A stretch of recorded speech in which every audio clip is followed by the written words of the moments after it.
Thanks of Outside the Shop with me, your host, Daryl D. Lane, where I get to talk about everything that I normally don't get the chance to talk about on my regular sports podcast.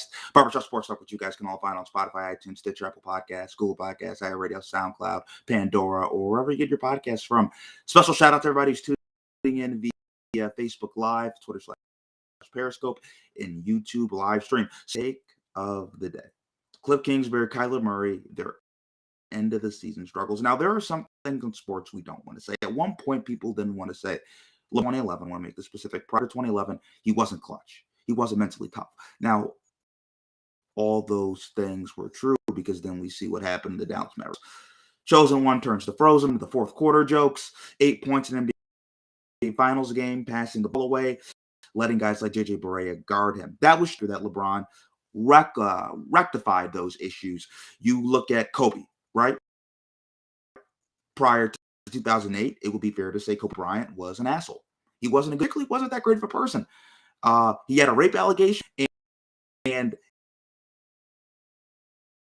whether it was consensual or not, he still cheated on his wife. Parker, Kwame Brown, there were a lot of people who didn't have a lot of flattery things to say about Kobe Bryant. He single-handedly killed a dynasty, Kobe, him, and with Shaq Jackson prior to 2008. So that would have been a fair and reasonable take to have. Bill Belichick, prior to being in New England, prior to 2001, right?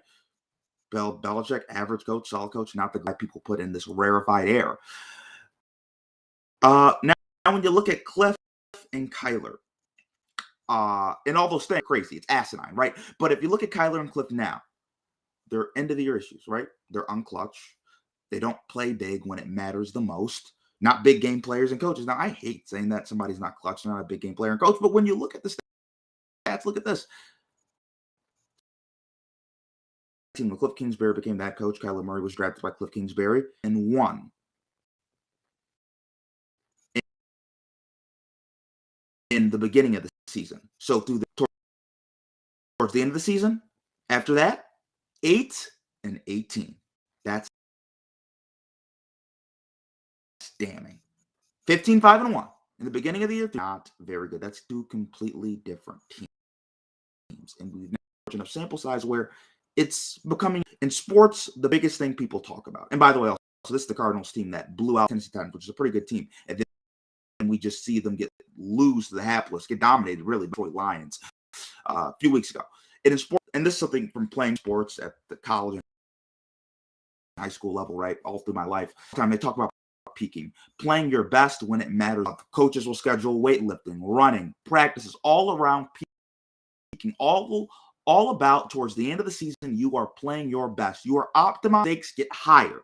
Not as the stakes get higher, you get worse, right? You don't want to descend. It's just a progression until it goes all the way here, shoot to the playoffs when the games matter, quote unquote, the most. And that doesn't happen with Kliff and Kyler. And there could be a lot of, maybe it's how they structure their, where he's a college guy who's at Texas Tech. Maybe he's still learning that he's still a young coach. Kyler Murray, is it the fact that Kyler Murray's small? I think season goes along because he's 5'8", buck 95. Kyler runs around. He can take a lot of punishment. He was not playing in certain games. They put Colt McCoy in instead of him because he was banged up. He was hurt. They needed to give him a breather. So when you look at all that, right, Kliff and Kyler have a very big issue. That needs to be rectified. This issue, we're always going to look at them as being unclutch, not big game players and coaches, when they're extremely talented and they can accomplish a lot of Kingsbury. Whether you're not a fan of Kliff Kingsbury or whether you think Kyler, he's too small to get it done, both these guys, if they optimize their best and they learn how to peak and go up, the sky's the limit. They just have to learn how to part of the game. Look at the New England Patriots, Bill Belichick, greatest coach of all time. They start with the season, 1-4, 2-4. They go on that 6-7 game winning streak. Look at what he's doing right now. They start out 1-3, whatever. They've won their last 7 straight games, and now the Colts are a real player in this thing. That's what you have to do. You have to peak. You have to ascend. That, folks, is